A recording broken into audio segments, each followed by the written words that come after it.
Good morning everybody and welcome back to another video, and today I'm going to be talking about a conflict that, quite frankly, goes completely over people's heads, most of the time anyway.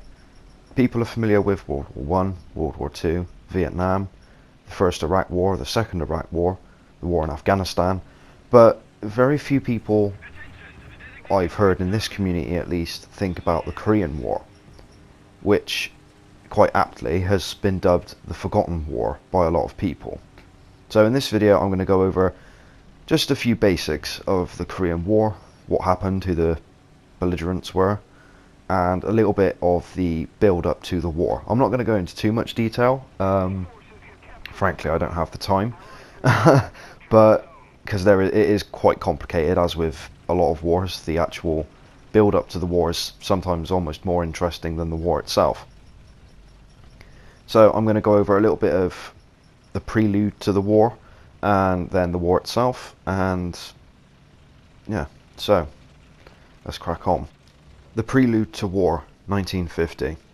By 1949, South Korean forces had reduced the active number of communist guerrillas in the south from 5,000 to 1,000. However, Kim Il-sung believed that the guerrillas weakened the South Korean military and that a North Korean invasion would be welcomed by much of the South Korean population. Kim began seeing Stalin's support for the invasion on March 1949, travelling to Moscow to attempt to persuade him. Serious border clashes between South and North occurred on the 4th of August 1949, when thousands of North Korean troops attacked South Korean troops occupying territory north of the 38th parallel. The 2nd and 18th Infantry Regiments of the ROKA repulsed initial attacks in Kuksabong, above the 38th parallel, and Chuamungu. And at the end of the clashes, ROKA troops were, quote, completely routed. Stalin initially did not think the time was right for war in Korea. Chinese communist forces were still embroiled in the Chinese Civil War, while US forces remained stationed in South Korea. By spring 1950, he believed that the strategic situation had changed. Mao's communist forces had secured final victory in China, US forces had withdrawn from Korea, and the Soviets detonated their first nuclear bomb, breaking the US atomic monopoly. As the US had not directly intervened to stop the communist victory in China, Stalin calculated that they would be even less likely to fight in Korea, which had much less strategic significance. The Soviets had also cracked the codes used by the US to communicate with their embassy in Moscow, and reading these dispatches convinced Stalin that Korea did not have the importance to the US that would warrant a nuclear confrontation. Stalin began a more aggressive strategy in Asia based on these developments, including promising economic and military aid to China through the Sino-Soviet Treaty of Friendship, Alliance and Mutual Assistance. In April 1950, Stalin gave Kim permission to invade the south under the condition that Mao would agree to send reinforcements if needed. Stalin made it clear that Soviet forces would not openly engage in combat to avoid a direct war with the United States. Kim met with Mao in May 1950. Mao was concerned that the US would intervene but agreed to support the North Korean invasion. China desperately needed the economic and military aid promised by the Soviets. However, Mao sent more ethnic Korean PLA veterans to Korea and promised to move an army closer to the Korean border. Once Mao's commitment was secured, preparations for war accelerated. Soviet generals with extensive combat experience from the Second World War were sent to North Korea as the Soviet Advisory Group. These generals completed the plans for the attack by May. The original plans called for a skirmish to be initiated in the Ongjin Peninsula on the west coast of Korea. The North Koreans would then launch a counterattack that would capture Seoul and encircle and destroy the South Korean army. The final stage would involve destroying South Korean government remnants, capturing the rest of South Korea, including the ports. On 7th of June 1950, Kim Il-sung called for a Korea-wide election on the 5th to the 8th of August 1950 and a consultative conference in Haeju on the 15th to the 17th of June 1950. On the 11th of June, the North sent 3 diplomats to the South as a peace overture that rejected outright. On the 21st of June, Kim Il-sung revised his war plan to involve a general attack across the 38th parallel rather than a limited operation in the Ongjin Peninsula. Kim was concerned that South Korean agents learned about the plans and South Korean forces were strengthening their defences. Stalin agreed to his change of plan.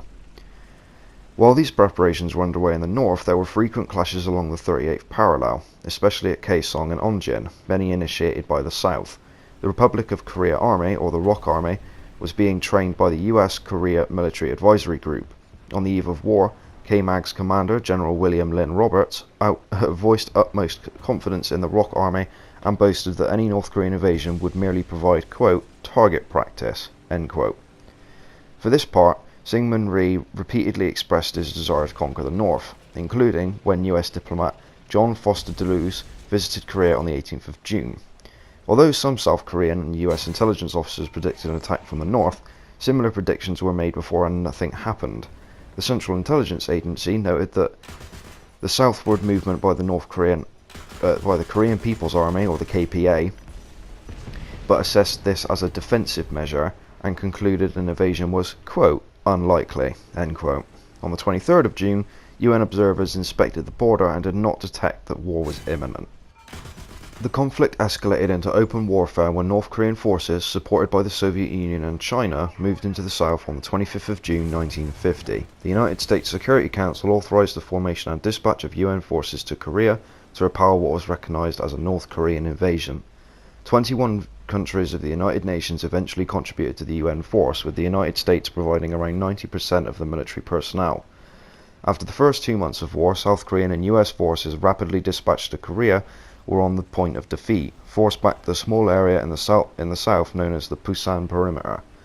In September 1950, an ambitious UN counteroffensive was launched at Incheon and cut off many North Korean troops. Those who escaped envelopment and capture were forced back north. UN forces rapidly approached the Yalu River, the border with China, but in October 1950, mass Chinese forces crossed the Yalu and entered the war. The surprise Chinese intervention triggered a retreat of UN forces which continued until mid-1951. After these reversals of fortune, which saw Seoul change hands 4 times, the last 2 years of fighting became a war of attrition, with the front line close to the 38th parallel. The war in the air, however, was never a stalemate. North Korea was subject to a massive bombing campaign. Jet fighters confronted each other in air-to-air combat for the first time in history, and Soviet pilots covertly flew in defense of their communist allies. The fighting ended on 27th of July 1953 when an armistice was signed. The agreement created the Korean Demilitarized Zone to separate North and South Korea and allowed the return of prisoners. However, no peace treaty was ever signed, and according to some sources, 2 Koreas are technically still at war, engaged in a frozen conflict. In April 2018, the leaders of North and South Korea met at the Demilitarized Zone and agreed to sign a treaty by the end of the year to formally end the Korean War.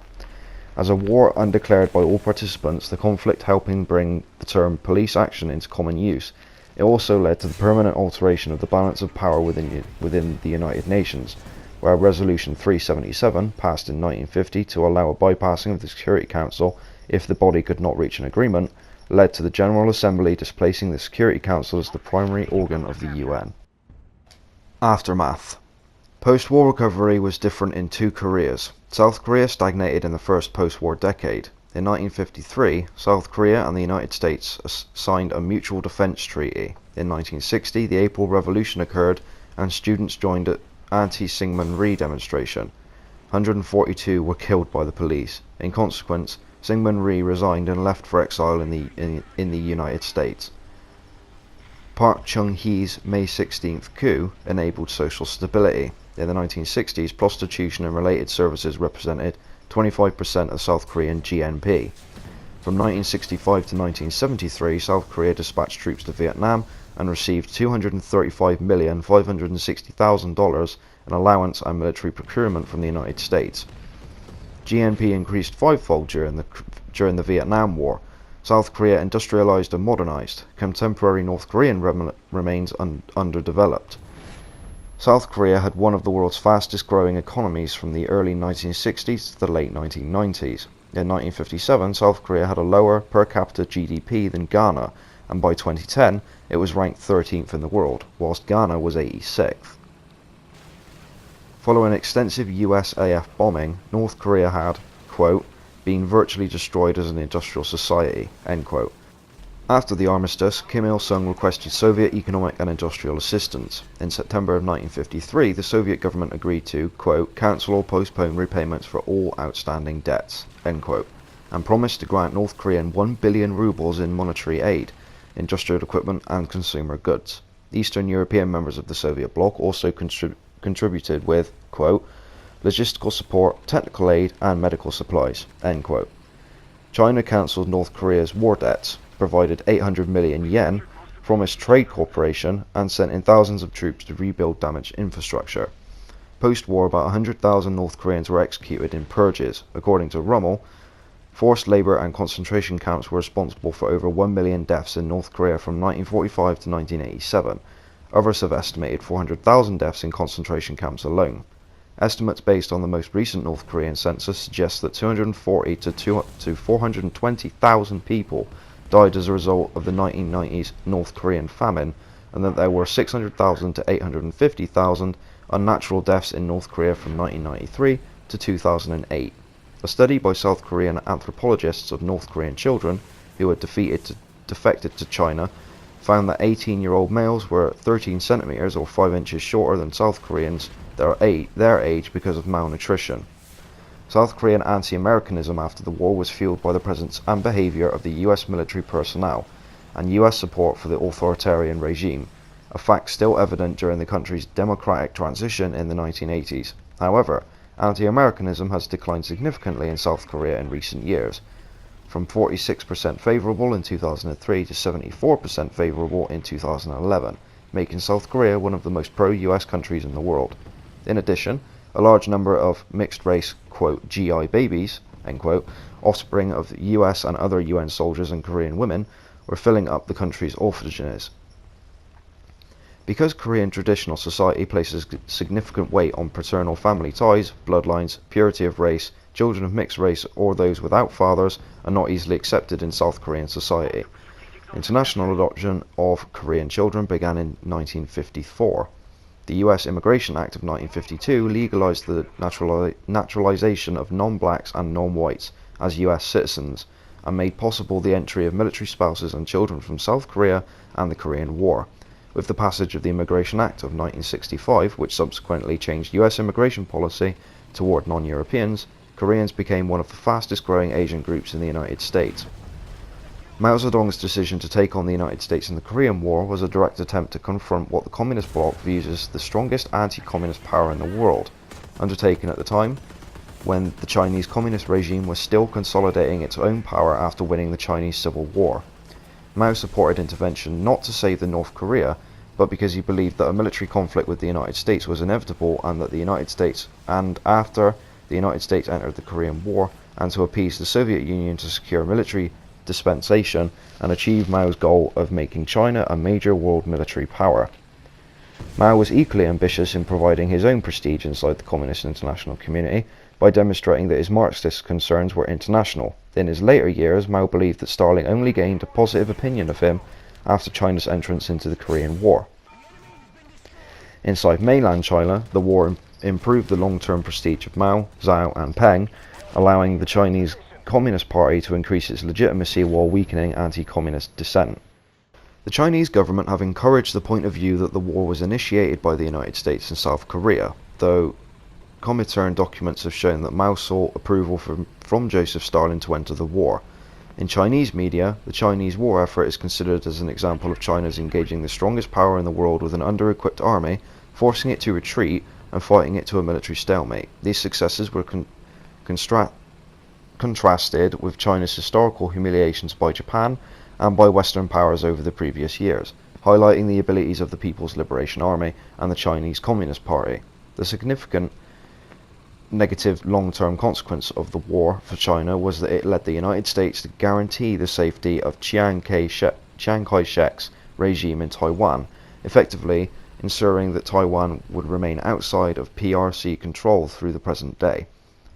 Mao had also discovered the usefulness of large-scale mass movements in the war while implementing them among most of his ruling measures over PRC. Finally, anti-US sentiments, which were already a significant factor during the Chinese Civil War, was ingrained into Chinese culture during the communist propaganda campaigns of the Korean War. The Korean War affected other participant combatants. Turkey, for example, entered NATO in 1952, and the foundation was laid for bilateral diplomatic and trade relations with South Korea. So, to sum up, the Korean War ran from the 25th of June 1950 to the 27th of July 1953, lasting 3 years, 1 month and 2 days. It took place in the Korean Peninsula, the Yellow Sea, the Sea of Japan, Korea Strait, and the China-North Korea border.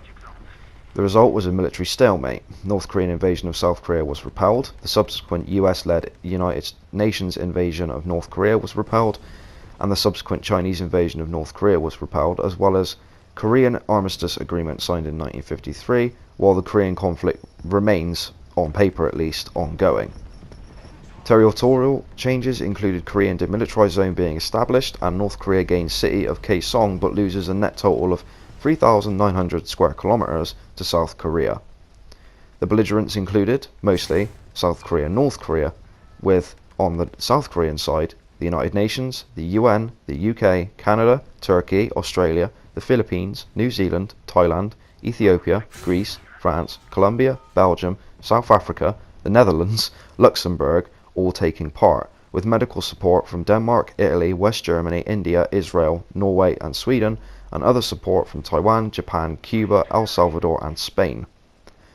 On the North Korean side, we have North Korea, the Chinese, the Soviet Union, Bulgaria, Czechoslovakia, East Germany, Hungary, Poland, Romania, and other support from India and Mongolia.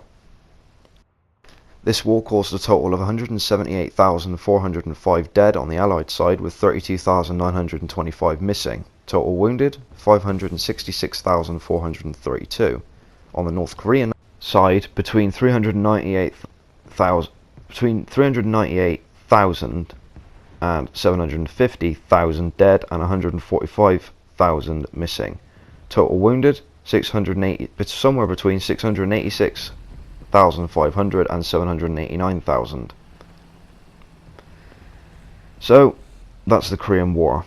I hope you guys enjoyed the video. I'm sorry if I made any mistakes during this, and I'm sorry that the background footage kind of changed. I wasn't expecting it to go on this long. Thank you very much for watching. I hope you enjoyed the video. Please like, share and subscribe for more, and I'll see you guys in the next one. Cheers.